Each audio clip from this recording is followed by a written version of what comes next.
Okay, you're a new course author and you've familiarized yourself with the concept and function of a learning management system. The next question to ask yourself is, what kind of LMS do you need?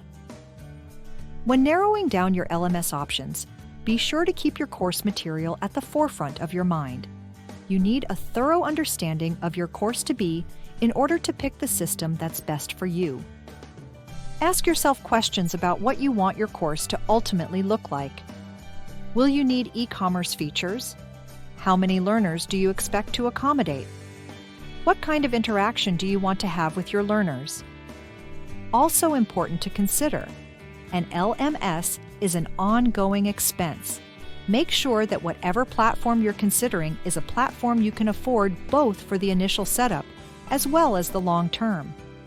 Different systems will offer different prices based on subscription typing, the number of users or courses you may have, and whatever additional features you'll need. Ready to learn more about learning management systems? Check out the How to Create an Online Course Masterclass and get started today.